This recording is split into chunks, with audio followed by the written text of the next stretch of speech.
Everywhere you look today, envy rules. It's the silent poison running through society.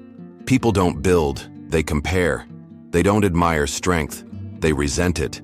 They see another man rise, and instead of rising themselves, they try to drag him down. This is what Nietzsche called ressentiment, the morality of the weak, dressed up as virtue, but born from impotence. You can see it in the sneer of mediocrity, in the endless comparisons, in the desperate need to reduce greatness so weakness feels justified. This is envy, and envy is death. Not the death of the body, but the death of your spirit. Because when envy rules you, you have already surrendered your power. Nietzsche's entire philosophy was a war cry against this sickness. His demand was brutal but liberating. Stop resenting, start becoming. He declared, "Nothing on earth consumes a man more quickly than the passion of resentment." He was right. If you cannot conquer envy, you will rot from the inside out. But Nietzsche also gave us weapons, laws of power forged not in comfort, but in fire. 5 laws to tear envy apart and build a higher self beyond comparison. Let's begin. Law 1. Expose ressentiment. See the weak man's poison. Envy is never honest. It never says, "I want what you have because I am weak." No, envy disguises itself. It cloaks its poison in morality, fairness, or justice. It tells you that the rich are greedy, the powerful are cruel, the strong are arrogant. But Nietzsche saw through the mask. He called it ressentiment, the alchemy of weakness that flips values upside down. The weak, unable to conquer, invent morality that condemns strength as evil and celebrates their own weakness as good. Look around you today. Social media is a shrine to ressentiment. People don't celebrate achievement, they swarm it with criticism. They don't aspire to greatness, they wait for it to stumble so they can cheer.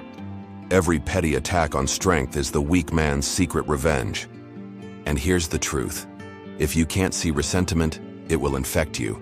You'll start speaking its language, shaming yourself for your ambition, apologizing for your drive, disguising your hunger for more. You'll start believing that mediocrity is humble and strength is selfish. That is the trap. Your command is simple. Call envy by its true name. Stop dressing it in the robes of virtue. When you feel resentment rise, strip it naked. Admit it. I envy this man because he has what I have not yet built. And when you see it in others, don't bow. Don't let their poison define your worth. Nietzsche warned us. Beware that when fighting monsters, you yourself do not become a monster. Ressentiment is that monster. It will twist you if you don't crush it at the root. To rise above envy, you must unmask it as poison, not virtue. Law 2. Affirm your will to power. Envy thrives where the will to power is absent.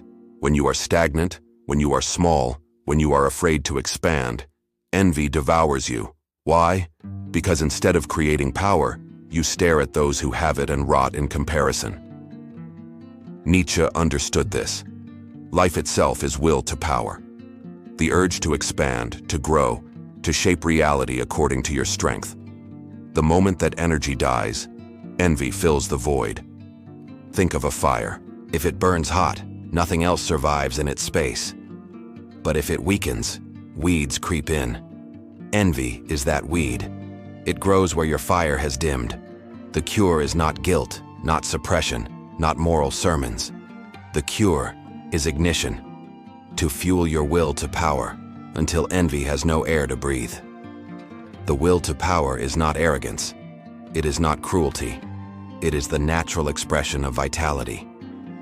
Nietzsche declared, "The will to power is the will to life." To deny it is to deny your very existence. That is why envy corrodes.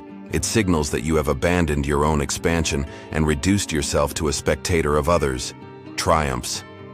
What is the application? Move, build, create.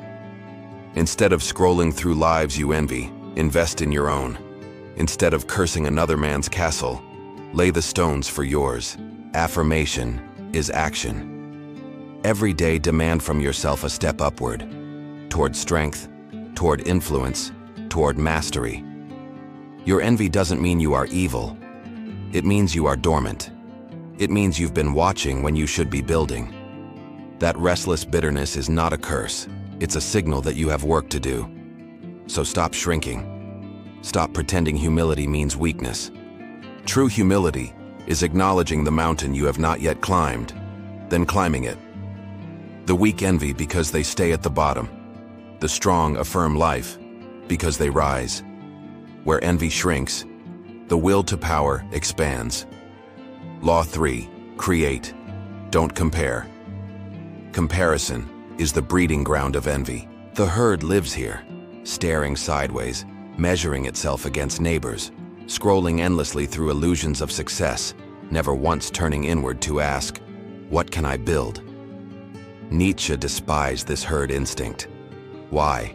Because comparison chains you to mediocrity. When you measure yourself against others, you accept their standards as your prison. The creator does not compare. The creator commands. He invents values, shapes meaning, and builds worlds that never existed before. This is Nietzsche's vision of the Übermensch, not the man who competes with others, but the man who transcends the entire game. He no longer asks, am I better than him? He declares, this is mine. I made it. It exists because I willed it. Think of the artist who paints not for applause, but because his soul demands it. Think of the entrepreneur who invents what never was, instead of imitating what already is. These men are free from envy because they no longer stand in line for the herd's approval. They are builders of reality. And you? You have two choices. You can stay trapped in the cycle of comparison, endlessly scrolling, endlessly envying, endlessly shrinking. Or you can pick up the hammer as Nietzsche demanded and create. Build something. Work, words, craft, empire. The act of creation obliterates comparison. Because once you are building, envy becomes irrelevant. Why envy another man's path when you are blazing your own? Nietzsche's words cut through the centuries. The creator seeks companions, not corpses, not herds or believers. The creator seeks fellow creators. Do you see it? The moment you create, you rise above envy and join the rare few who no longer beg the herd for validation. Your command is clear. Stop counting the steps of others and start forging your own. Refuse to measure yourself by their victories.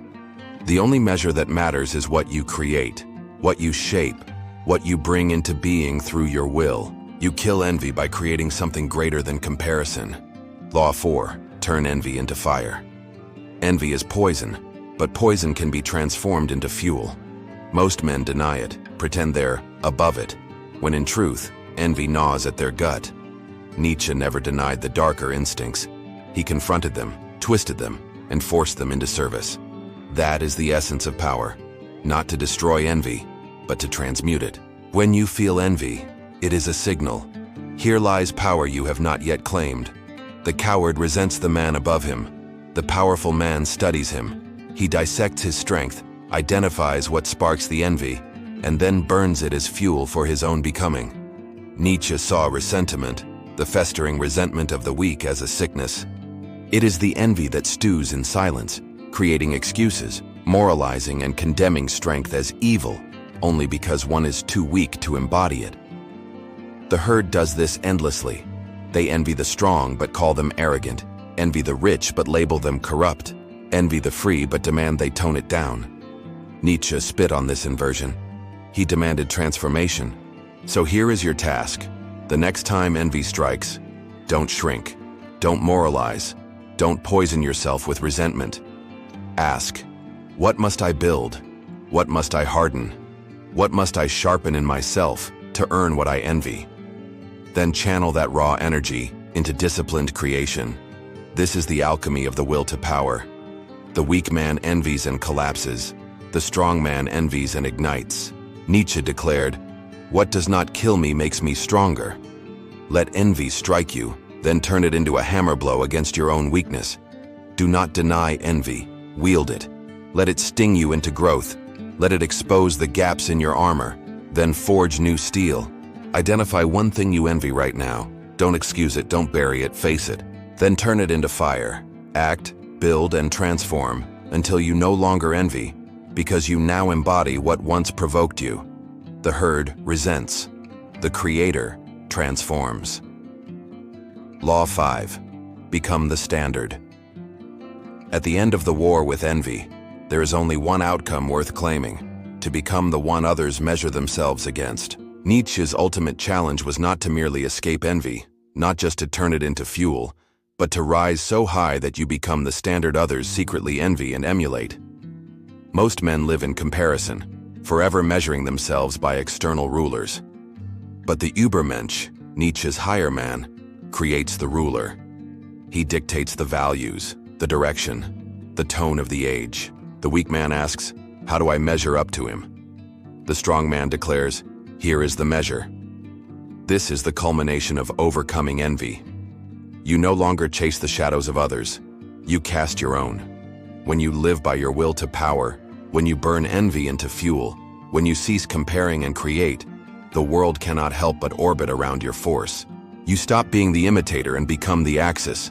Nietzsche warned us, "He who has a why to live can bear almost any how." To become the standard is to embody a why so undeniable, so ferocious, that it becomes magnetic. People may envy you, people may resent you, but they cannot ignore you. So how do you do it? You build relentlessly until what you produce, how you carry yourself, and the way you live no longer references anyone else. You refuse the hand-me-down morality of the herd, you refuse to be trapped in comparisons, and you refuse to be defined by another man's victories. Instead, you become the man they point to, the measure they use, the threshold they must cross to claim significance. The herd will hate you for it. They will whisper, slander, and moralize, but their venom is proof that you have risen beyond their reach.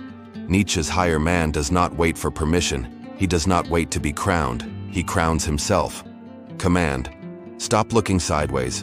Write your own values. Define your own code. Work until your very existence forces others to contend with you. Don't be the man chasing the standard. Be the man who sets it. Do not measure. Become the measure. The war against envy. You have walked through Nietzsche's battlefield, from exposing envy as poison, to affirming your will to power, to creating instead of comparing, to burning envy into fire, and finally to becoming the standard. Each law is not theory. It is command. Because envy is not harmless, it is the quiet disease that rots civilizations, that chains men into mediocrity, that keeps the herd circling the strong while resenting their existence. If you do not crush it, it will crush you. If you do not transmute it, it will poison your soul.